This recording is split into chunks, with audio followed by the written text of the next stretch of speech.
Hello dear students, आज हम Haryana board of secondary education की 12th क्लास का कंप्यूटर साइंस का फर्स्ट चैप्टर स्टार्ट करने जा रहे हैं।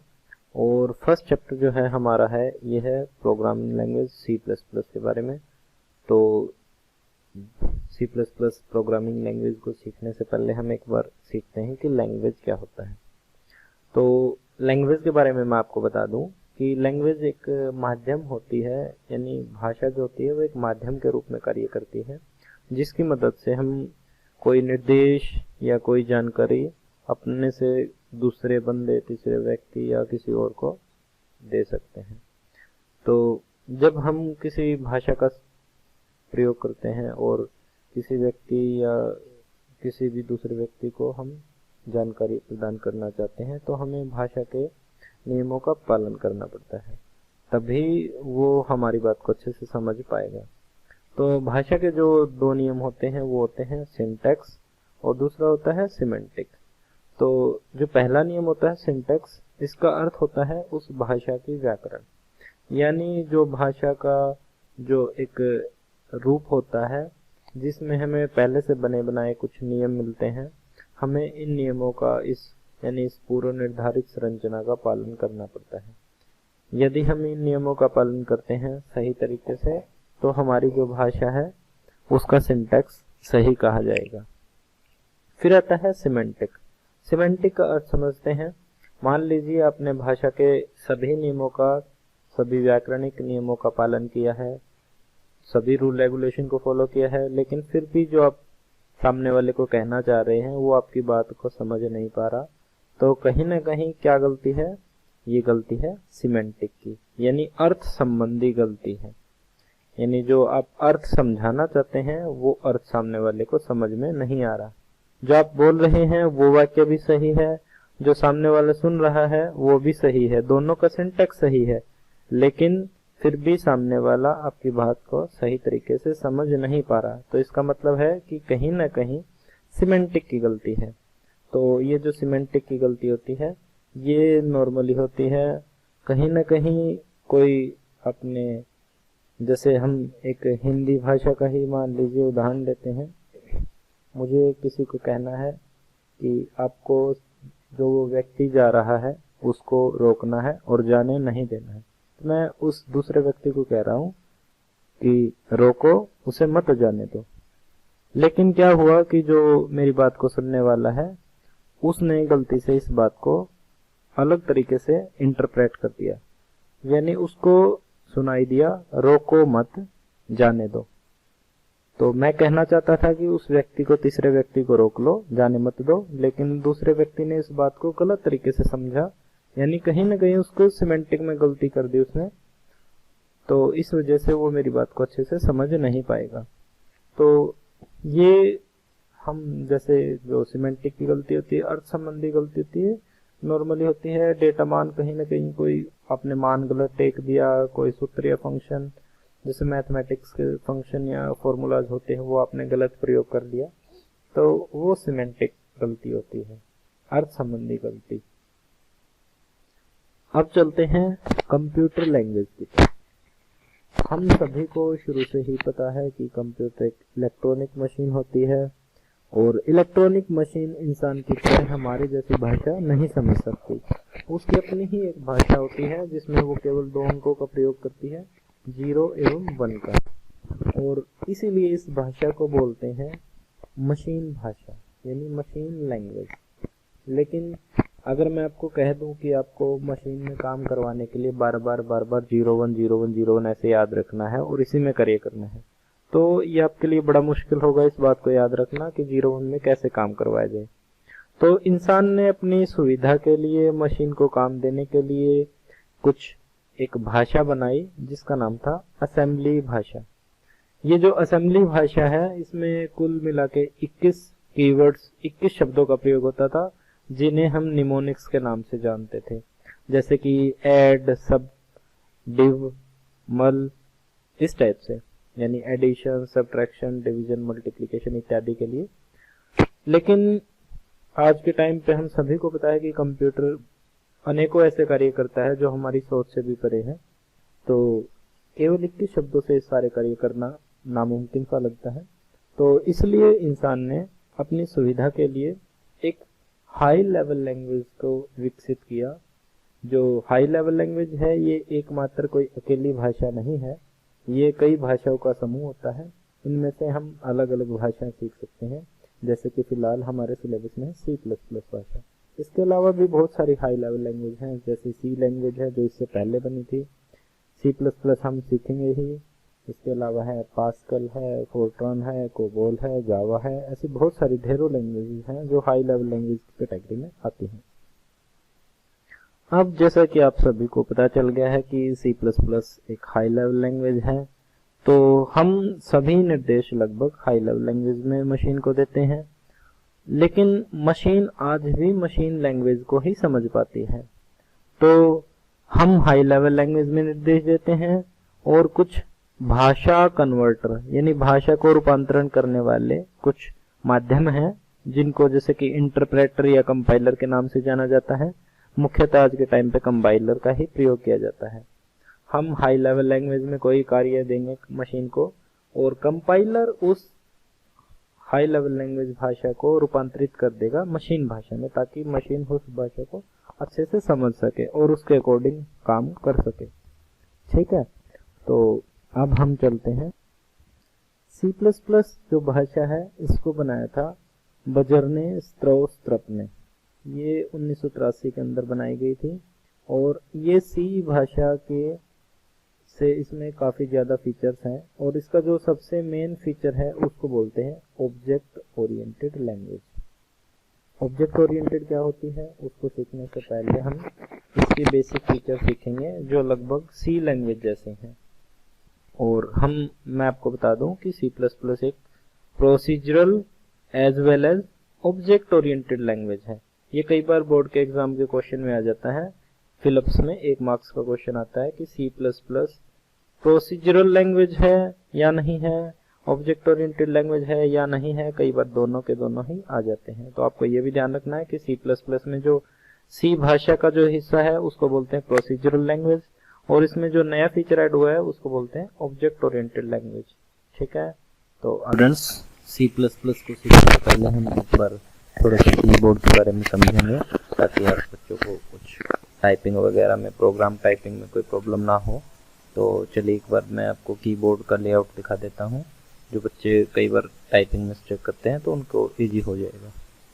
तो सबसे पहले एक बार मैं आपको वर्चुअल कीबोर्ड दिखा देता हूँ ताकि आपको ये कीज़ समझ में आ सके। ये देखिए, आप इसको आराम से देख पाएंगे। इसमें कीबोर्ड में आप देख सकते हैं ये कुछ कीज़ हैं। जो इधर वाली जो ये कीज़ दिखाई दे रही हैं आपको, इनको अल्फ़ाबेटिकल की बोलते हैं, अल्फ़ाबेट्स जो होते हैं उनमें। और ये जो होती हैं हमारी ये वाली, ये न्यूमेरिक कीज़ होती हैं। तो एक जगह जहाँ पे हमारी अल्फ़ाबेट्स और न्यूमेरिक दोनों होती हैं, इस साइड के कीबोर्ड को बोलते हैं अल्फ़ा न्यूमेरिक कीबोर्ड। और इधर भी आपको न्यूमेरिक कीज़ अलग से दिखाई दे रही हैं। तो जो इधर वाली जो न्यूमेरिक कीज़ हैं इसको न्यूमेरिक कीबोर्ड बोलते हैं। इसके अलावा भी हमारे पास बहुत सारी कुछ कीज़ होती हैं। यहाँ पे जैसे ये 4 कीज़ होती हैं, इनको एरो कीज़ बोलते हैं। ये अप एरो की है, ये डाउन, ये लेफ़्ट और ये राइट। ये आगे जाने के लिए, ये पीछे आने के लिए, बाएं और ये दाएं जाने के लिए। कुछ स्पेशल हमारे पास कीज़ होती हैं जैसे कि कंट्रोल, शिफ्ट और अल्टरनेट कीज़। इन तीनों कीज़ को हम स्टिकी की बोलते हैं। स्टिकी की का मतलब होता है ये कीज़ कभी भी अकेले काम नहीं करती।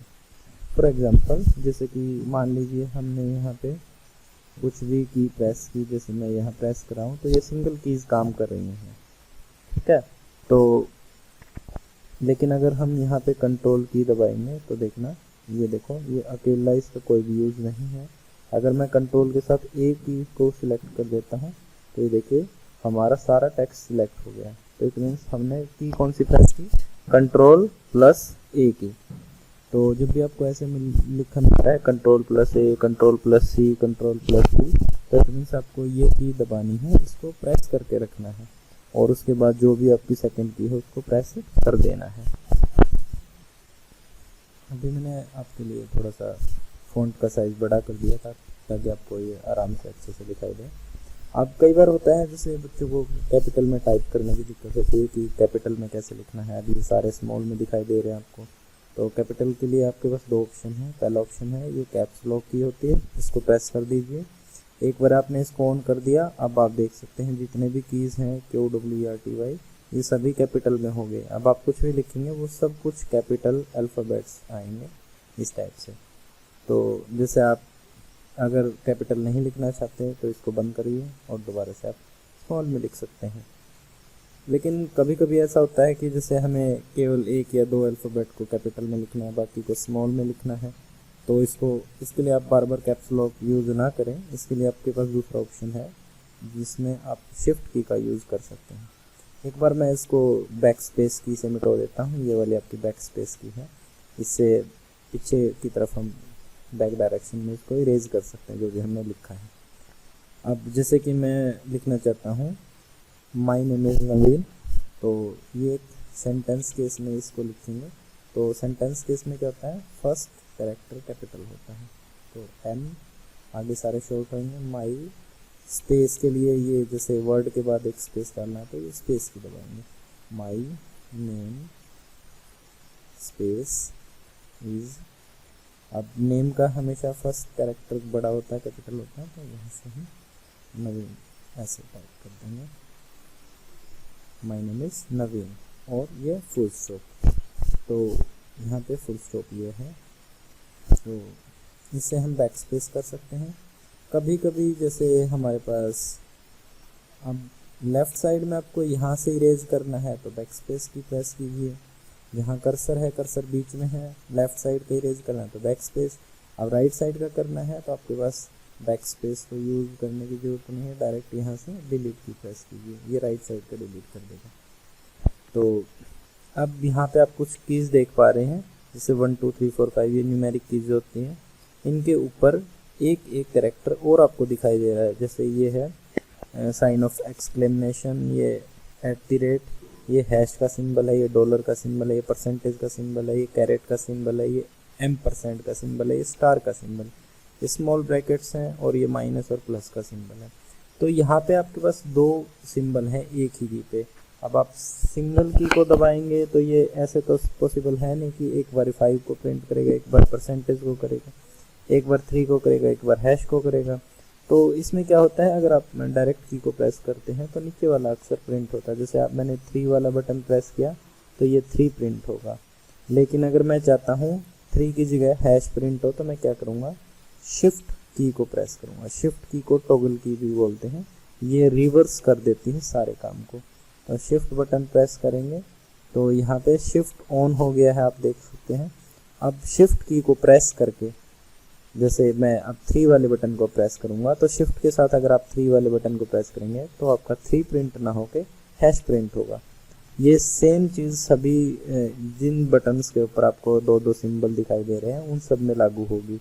तो ये इसलिए बताना ज़रूरी है क्योंकि जब हम प्रोग्राम लिखेंगे तो कुछ स्पेशल सिंबल जैसे ब्रैकेट है, हैश है, ये स्टेटमेंट क्लोज के लिए ये सेमीकोलन है, फुल स्टॉप है, कोमा है, इस टाइप की चीज़ें आपको वहाँ, और ये डबल कोट्स है, यह मैं दिखा देता हूँ डबल कोट्स वाला ये रहा।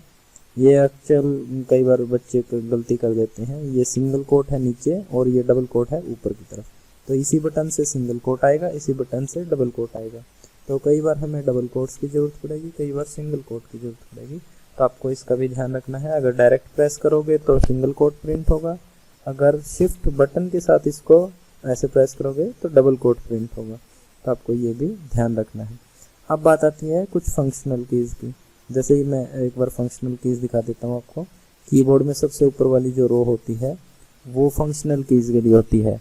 ये F1 से लेके F12 तक होती हैं।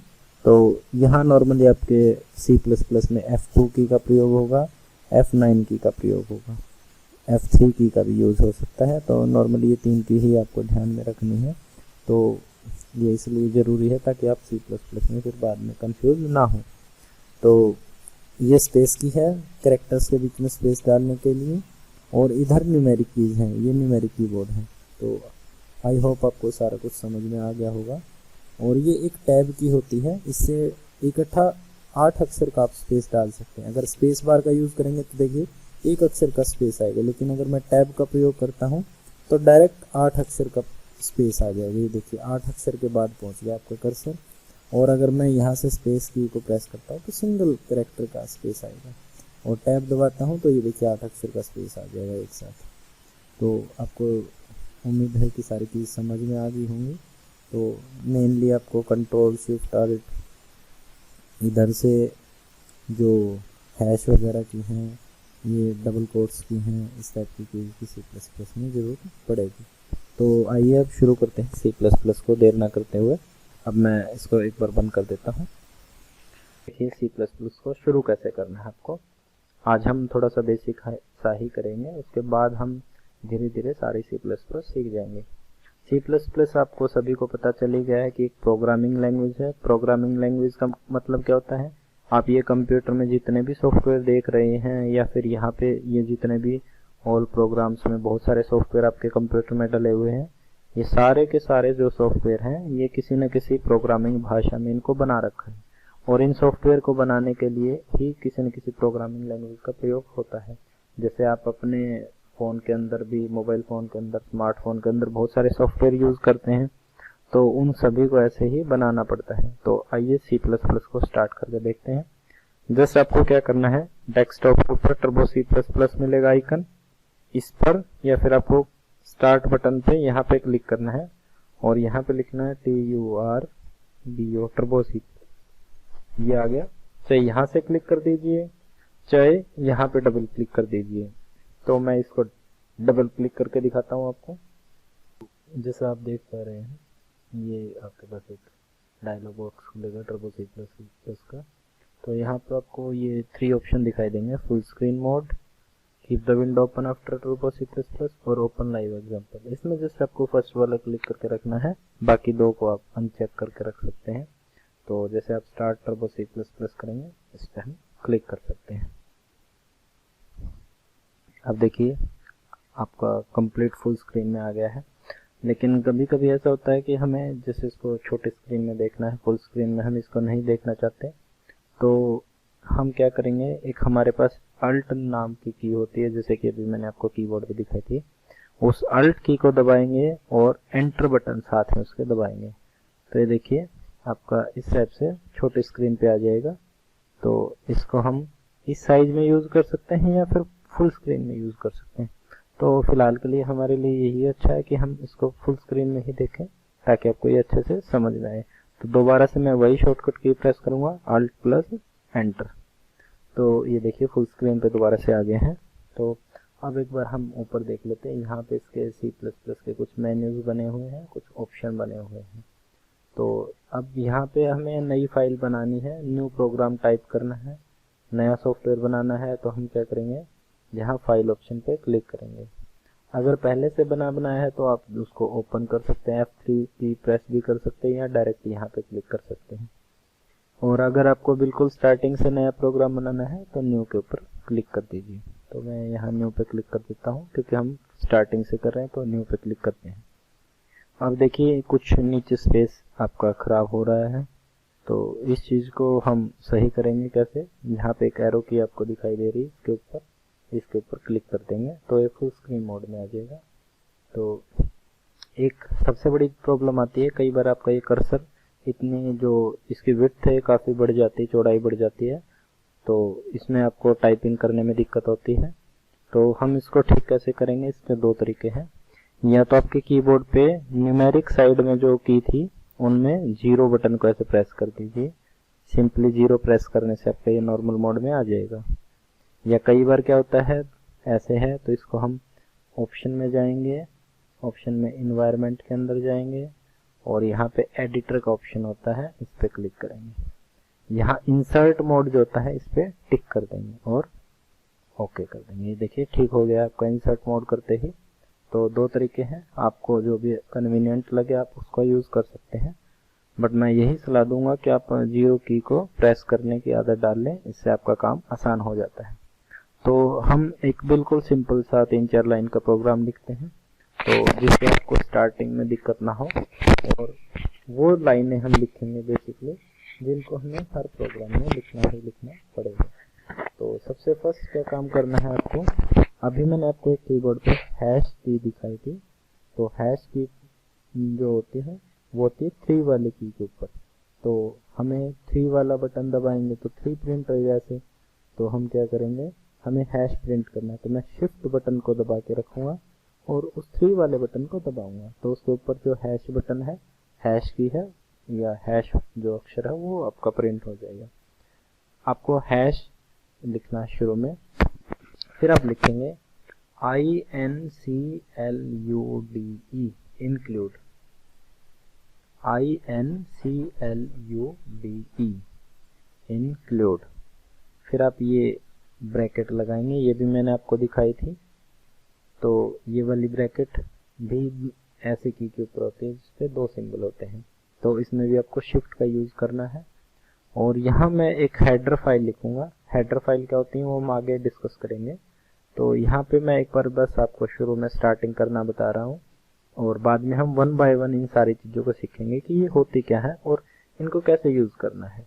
ठीक है, तो हैश इंक्लूड IOSTREAM IOStream। यहाँ I का मतलब है इनपुट, O का मतलब है output, input output stream, input output stream. और मैंने जैसा कि अभी आपको बताया कि ये एक हेडर फाइल है, तो हेडर फाइल की पहचान होती है उसके पीछे डॉट लगा के H लिखा होता है, यानी इसकी फाइल की जो एक्सटेंशन है उसके पीछे .h लिखा मिलेगा। अब इसको बंद कर देते हैं ब्रैकेट को। अब नेक्स्ट लाइन में आपको जाना है, तो नेक्स्ट लाइन में जाने के लिए आपको एंटर बटन दबाना पड़ता है। एंटर बटन दबाएंगे कीबोर्ड से तो हम नेक्स्ट लाइन में आ जाएंगे। तो अब एक हेडर फाइल हालांकि हमें हमेशा जरूरत नहीं होती, फिर भी मैं आपको यही कहूँगा कि आप इसका भी प्रयोग करने की आदत डालें ताकि आपका प्रोग्राम अच्छे से रन हो सके। तो सिंपल सेम मेथड है, दोबारा से लिखेंगे हैश, वही लिखेंगे इंक्लूड। अब फाइल का नेम चेंज कर देंगे, बस यहाँ लिखेंगे CONIO conio.h और इसको भी बंद कर देंगे। जैसे कि IO क्या था, इनपुट आउटपुट, तो सिंपल सी बात है यहाँ पे भी IO क्या मिलेगा, इनपुट आउटपुट। बस यहाँ CON का मतलब चेंज हो जाएगा, इसका मतलब है CON का मतलब है यहाँ पे कंसोल, I का मतलब है इनपुट, O का मतलब है आउटपुट, कंसोल इनपुट आउटपुट। आप फिर से नेक्स्ट लाइन में जाएंगे, एंटर करते हैं। C++ या C लैंग्वेज जो दोनों ही भाषा हैं वो सबसे पहले एक मेन फंक्शन को ढूंढती हैं। फंक्शन क्या होते हैं, मेन फंक्शन क्या होता है, ये भी हम आगे डिस्कस करेंगे। जस्ट अभी आपको एक इनिशियल बिल्कुल 4-5 लाइन का एक प्रोग्राम सिखा रहा हूँ। इसके बाद हम 1 बाय 1 कोई भी छोटे से छोटा प्रोग्राम करेंगे, तो मैं एक एक करके आपको सब कुछ समझा दूंगा। तो अभी सबसे पहले हमें लिखना है MAIN मेन। ये एक फंक्शन का नेम है और फंक्शन की पहचान आपको ध्यान रखनी है। फंक्शन के नाम के साथ हमेशा ये 2 ब्रैकेट आपको मिलेंगी, स्टार्टिंग ब्रैकेट और क्लोज ब्रैकेट। ये दोनों स्मॉल ब्रैकेट हैं, ठीक है। तो जैसे ये ऊपर वाली है, ये हेडर फाइल की ब्रैकेट थी, ये यूज नहीं करनी है आपको। तो यहाँ पे फंक्शन के नेम के साथ हमेशा स्मॉल ब्रैकेट ही यूज करनी है। अब मेन के पहले हमें क्या लिखना है, VOID void। और जैसे मैं स्पेस दूंगा यहाँ पे देखिए void का कलर सफेद हो गया है। जितने भी अक्षर आपके सफेद कलर में स्क्रीन के ऊपर आपको दिखाई देंगे उनको कीवर्ड बोलेंगे। कीवर्ड के बारे में भी हमारे आगे बुक में क्वेश्चन है। कीवर्ड्स क्या होते हैं, इनको रिजर्व वर्ड भी कहते हैं, क्यों कहते हैं वो भी हम सीखेंगे।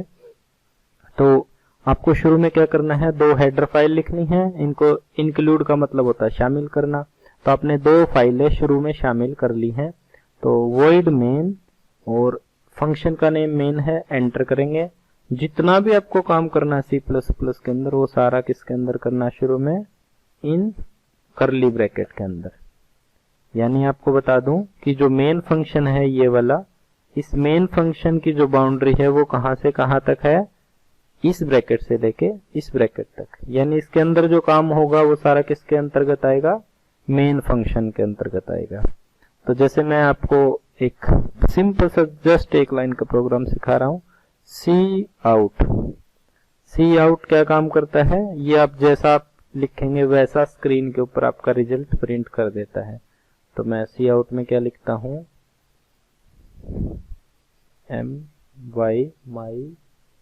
name name is NAVEEN Naveen BHAR Bhatt, my name is Naveen Bhatt, full stop. अब आप जो भी स्क्रीन के ऊपर प्रिंट करेंगे उसको हमेशा ऐसे डबल कोट्स के अंदर ही लिखें। डबल कोट्स के अंदर अगर आप यहाँ स्पेस देते हैं, जितना स्पेस देंगे वो आपकी लाइन के अंदर आएगा। तो यहाँ मैं इसको ऐसे बंद कर देता हूँ। और कोई भी आप लाइन लिखते हैं प्रोग्राम के अंदर, जैसे आपने ये सी आउट वाली लाइन लिखी पूरी लाइन, तो ये लाइन एक कंप्लीट क्या मानी जाएगी, एक स्टेटमेंट मानी जाएगी। और हर स्टेटमेंट को आपको इस सेमीकोलन के निशान से बंद कर देना है।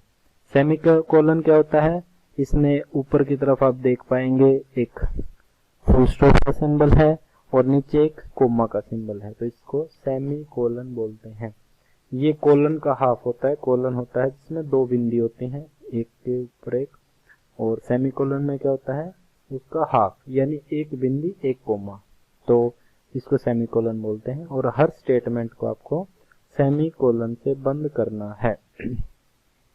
अभी अगर मैं इस प्रोग्राम को चला के आपको दिखाऊंगा, शुरू में हमें क्या करना है, हमने एक प्रोग्राम बनाया है सिंपल, एक लाइन का प्रोग्राम है ये सिंपली, और इसको आपको रन करना है। रन करने से पहले हम देखते हैं क्या हमने सभी लैंग्वेज के सिंटैक्स और सिमेंटिक को फॉलो किया है या नहीं। सिमेंटिक की गलती कंपाइलर कभी भी आपको नहीं बता पाएगा, लेकिन सिंटैक्स की गलती आपको बता देगा। तो हम सबसे पहले इसको कंपाइल करके देखते हैं। Alt F9 जो इसकी की है, या तो इससे करिए या ऊपर कंपाइल के ऊपर क्लिक करें। कंपाइल में यहाँ पे लिखा हुआ Alt F9, या फिर कंपाइल बटन पे क्लिक करिए। तो देखिए यहाँ वार्निंग कितनी है, 0, एरर कितने हैं, 0। अगर यहाँ एक भी वार्निंग या एक भी एरर होता तो आपको प्रोग्राम नहीं चलता। तो एक चीज आपको यहाँ नोटिस करनी है, इसमें लिखा है लाइन्स कंपाइल्ड 1029 लाइन। क्या आपने 1020 लाइन लिखी है यहाँ पे? नहीं लिखी। तो इसमें इसका क्या मतलब है, जितनी भी ये लाइनें हैं ये कहाँ पे लिखी हुई हैं, ये जो दो ऊपर हेडर फाइल है इनके अंदर इतनी सारी लाइनें लिखी हुई हैं। आपने तो जस्ट 1 2 3 4 लाइनें यहाँ पे आपने मेंशन की हैं अपनी तरफ से। बाकी सारी लाइनें किसके अंदर है, इन दो हेडर फाइल के अंदर जो पहले से बनी बनाई है। ठीक है, आप जो ये काम कर पा रहे हो सी आउट का जो दिखाओगे स्क्रीन के ऊपर, ये सारा इनके अंदर पहले से लिखा गया है कि आपकी आउटपुट को स्क्रीन पे कैसे दिखाना है। तो यहाँ मैं प्रेस करता हूँ क्योंकि आपका कोई भी वार्निंग एरर नहीं है। चलो एक एरर क्रिएट करते हैं, जैसे कि मान लीजिए मैं ये स्टेटमेंट क्लोज करना भूल गया। अब जैसे ही मैं इसको भूल जाऊंगा और दोबारा से कंपाइल करूंगा, कंपाइल करने के लिए यहाँ जाएंगे, Alt F9 भी आप प्रेस कर सकते हैं, नहीं तो यहाँ पे क्लिक कर सकते हैं। तो जैसे आप क्लिक करेंगे देखिए एरर आ गए, दो आपके वार्निंग स्टिल 0 है, एरर 2 है। देखते हैं एरर क्या है। इस पे क्लिक किया तो हमें पता चला, देखो ये दिखा भी रहा है 7th लाइन में आपके स्टेटमेंट मिसिंग दिखा रहा है। स्टेटमेंट मिसिंग है यानी देखो ये सेमीकोलन का निशान यहाँ मेंशन भी कर दिया, इसने आपकी गलती को बता दिया कि आपने भाई ये गलती कर रखी है। तो आप काउंट कर सकते हैं 1 2 3 4 5 6 7 लाइन यहाँ इसलिए दिखा रहा है क्योंकि 7th लाइन भी आपको गलत माननी जाएगी यदि इससे पिछली लाइन आपने ठीक नहीं की। तो आप यहाँ पे जाएंगे, स्टेटमेंट क्लोज कर देंगे, आप दोबारा से Alt F9 से इसको रन करके देखते हैं, कंपाइल करके देखते हैं, सॉरी। तो कंपाइल करते हैं तो ये देखिए दोबारा से एरर आपका हट गया बिल्कुल। ठीक है, तो मैं एक बार रन करने से पहले एक बार हमारी फाइल को सेव कर दूं। कभी कभी क्या होता है कि कोई बाई चांस ऐसी मिस्टेक हो जाती है, हमें प्रोग्राम को क्लोज करना पड़ता है, तो हमारी फाइल जितना भी हमने काम किया तो सारा इंटरप्ट हो जाता है। तो यहाँ मैं फाइल को सेव कर दूंगा, सेव ऑप्शन पे क्लिक करेंगे, फाइल पे जाएंगे, पहले फाइल पे सेव ऑप्शन पे क्लिक करेंगे, या डायरेक्टली आप F2 का जो मैंने फंक्शनल की आपको बताई थी वो भी आप कीबोर्ड से प्रेस कर सकते हैं। ये F और 2 दो बटन नहीं है, ये F2 सिंगल बटन है। जो फंक्शनल कीज बताई थी मैंने सबसे ऊपर होती हैं F1 से F12, उनमें ये F2 बटन को आपको दबाना है, F2, या फिर सेव पे क्लिक कर देना है। यहाँ पे देखिए आपसे एक नाम मांगेगा सेव करने के लिए, तो मैंने जैसे लिखा, मैं फर्स्ट प्रोग्राम बना रहा हूँ तो यहाँ लिख देता हूँ TEST, टेस्ट। मैंने अपने प्रोग्राम का नाम लिखा टेस्ट। अभी देखिए ऊपर आपको नो नेम दिखा रहा है, तो मैं जैसे ही टेस्ट, और आप यहाँ देख सकते हैं .cpp, CPP का मतलब होता है C++, यानी आप ये जो प्रोग्राम बना रहे हैं ये C++ का, तो आपको क्या करना पड़ेगा, .cpp। तो टेस्ट नेम मैंने दिया है, .cpp इसलिए दिया है ताकि कंप्यूटर को पता चल सके कि ये एक C++ का प्रोग्राम है। तो इसको मैं ओके कर देता हूँ, ओके और यस। जैसे ही मैंने यस किया, देखिए यहाँ प्रोग्राम का नेम चेंज हो गया, test.cpp। अब मेरा प्रोग्राम सेव हो चुका है। अब मैं इसको कितनी बार ओपन करके यहाँ से देख सकता हूँ। जैसे फाइल में जाएंगे, ओपन में जाएंगे, तो मैं जैसे यहाँ पे लिखूंगा, क्या लिखूंगा, TEST, टेस्ट, और एंटर प्रेस करूंगा तो देखिए मेरा प्रोग्राम ऑटोमेटिकली ओपन हो जाएगा। तो अब मैं इसको रन करता हूँ। रन करने के लिए क्या करना है, पहले हमने कंपाइल किया था Alt F9 से, अब थोड़ा सा चेंज करेंगे, रन में शॉर्टकट की थोड़ी सी चेंज हो जाएगी, Alt की जगह शॉर्टकट की आ जाएगी कंट्रोल, और F9 की F9 वैसे की वैसे रहेगी। तो पहले हमने कंपाइल कर लिया था, अब हम इसको रन करके देखेंगे, तो रन पे क्लिक कर देता हूँ। तो ये देखिए रन किया हमने, लेकिन हमें कुछ भी स्क्रीन पे दिखाई नहीं दिया। तो उसको स्क्रीन पे देखने के लिए मैं क्या करूंगा, यहाँ पे मैं एंटर प्रेस करूंगा, और एक फंक्शन और हम यूज करेंगे। इस फंक्शन को बोलते हैं गेट फंक्शन, गेट ch का मतलब होता है गेट कैरेक्टर, और ब्रैकेट में फंक्शन की पहचान मैंने आपको पहले ही बताई थी, ये वाली ब्रैकेट होती है। और जैसे ये एक कंप्लीट लाइन है तो यहाँ पे मैं इसको स्टेटमेंट क्लोज कर दूंगा। तो गेट कैरेक्टर फंक्शन का क्या यूज हुआ, जब आपका आउटपुट स्क्रीन पे आएगा तो ये आपकी स्क्रीन को होल्ड कर लेगा, यानी स्क्रीन को पकड़ के बैठ जाएगा कि भाई एक अक्षर टाइप करें, तभी मैं इस स्क्रीन को यहाँ से हटाऊंगा। अब इसका फायदा क्या होगा, अब जैसे ही हम इसको दोबारा से रन करेंगे, रन पे जाएंगे, रन करेंगे, तो देखिए आपकी आउटपुट आ जाएगी, my name is Naveen Bhatt, my name is Naveen Bhatt. अब आप देख पा रहे हैं यहाँ पे आउटपुट आपको 2 बार दिखाई है, यानी कि आपका पिछली बार भी प्रोग्राम चला था माई नेम इज नवीन भट्ट, और इस बार भी चला है, यानी 2 बार चलाया हमने, तो 2 आउटपुट आ गई। लेकिन मैं चाहता हूं कि पिछली आउटपुट बार बार ना आए, मेरा प्रोग्राम गंदा बनेगा, अच्छा नहीं लगेगा ऐसा। तो मैं इसको एक कोई भी बटन में कीबोर्ड से जैसे ही प्रेस करूंगा, ये दोबारा से हमारे प्रोग्राम पे आ जाएगा। ये देखिए दोबारा से हम वहीं पे आ गए हैं। तो इस पिछली स्क्रीन को मैं मिटाने के लिए एक फंक्शन होता है हमारे पास, उस फंक्शन को लिखता हूं CLR का मतलब है क्लियर का मतलब हटा देना, SCR क्लियर, SCR की फुल फॉर्म बनती है स्क्रीन। तो पिछली स्क्रीन को हटा दो, और फंक्शन है तो सेम वही, ये स्मॉल ब्रैकेट लगाएंगे और स्टेटमेंट क्लोज कर देंगे। तो क्लियर स्क्रीन फंक्शन हमने जैसे यूज किया, अब हमारा इसको हम एक बार सेव कर देते हैं। फाइल पे जाएंगे, हम सेव पे क्लिक करेंगे, या डायरेक्टली F2 बटन भी प्रेस कर सकते हैं। जैसे ही मैं सेव पे क्लिक करूंगा, हमारी फाइल अपडेट हो चुकी है। आपका क्लियर स्क्रीन वाला फंक्शन और गेट ch वाला फंक्शन भी इसमें सेव हो चुका है। अब मैं इसको दोबारा रन करता हूं, देखिए रन पे क्लिक करेंगे, ये देखिए हमारी पिछली 2 आउटपुट क्लियर हो चुकी हैं। अब आप जितनी बार भी इसको चलाएंगे, उतनी बार ये आपको हर बार नई आउटपुट निकाल के देगा। जैसे कि मान लीजिए अब एक ये मैसेज आता है कई बार आपके सामने कि date time of disk file है चेंज, रीलोड फ्रॉम डिस्क, तो आपको इसको कभी भी यस नहीं करना, इसको हमेशा नो करेंगे। ठीक है, ध्यान रखिएगा इस बात का। तो नो कर दिया। अब मान लीजिए मैं इस लाइन को मिटा देता हूं, इसकी जगह मैं कुछ और लिख देता हूं, माई नेम इज, इसकी जगह मैं लिखता हूं शुरू से इट्स माई फर्स्ट प्रोग्राम। तो मैंने लिखा ये मेरा फर्स्ट प्रोग्राम है। तो मैं इसको F2 से सेव कर देता हूं दोबारा से, और अब इसको रन करते हैं कंट्रोल F9 की मदद से। तो देखिए दोबारा मैं रन करता हूं, तो देखिए आपकी जो पिछली आउटपुट थी माई नेम इज नवीन, वो चेंज हो चुकी है और इसकी जगह आ गया इट्स माई फर्स्ट प्रोग्राम। आपके जितने भी सॉफ्टवेयर यूज आप करते हो उनमें कोई ना कोई आपको स्क्रीन के ऊपर लाइनें लिखी दिखाई देती हैं, वो सारी ऐसे ही दिखाई देती हैं सी आउट की मदद से। सी आउट क्या होता है, ये जो ऑपरेटर है, ये डबल एरो वाला, ये एक साथ जो लगा रखा है, ये क्या होता है, फंक्शन क्या होते हैं, ये हम सारे हेडर फाइल वगैरह ये सभी हम आगे 1 बाय 1 डेली एक एक दो क्वेश्चन में इनको सीखते चलेंगे सिलेबस के अकॉर्डिंग। और जो हमारा जो सिलेबस है उसमें 90% आप हिंदी में लिख सकते हैं। आपके ऑलमोस्ट पेपर के अंदर मैक्सिमम एक प्रोग्राम आता है और ये प्रोग्राम इजी सा ही आता है। तो आप जब 5-10 प्रोग्राम आपके टीचर आपको क्लास में करवाएंगे तो आप उनको इजीली समझ पाएंगे। स्टार्टिंग में थोड़ा सा बच्चों को हेजिटेशन सी होती है, डर भी लगता है हल्का फुल्का कि ये नई चीज़ क्या है हमारे सामने, लेकिन शुरुआत में हर चीज़ नई होती है और धीरे धीरे हम इनको सबको सीख जाएंगे, फिर आपको इजी लगनी शुरू हो जाएगी, आपको याद हो जाएंगी। इसमें से केवल आपको ये एक लाइन ऐसी है जो आपको चेंज करनी पड़ सकती है प्रोग्राम की, बाकी जो लाइनें हैं वो आपको हर प्रोग्राम में लिखनी ही लिखनी है। तो इनको आप अच्छे से इन लाइनों को याद कर लीजिएगा।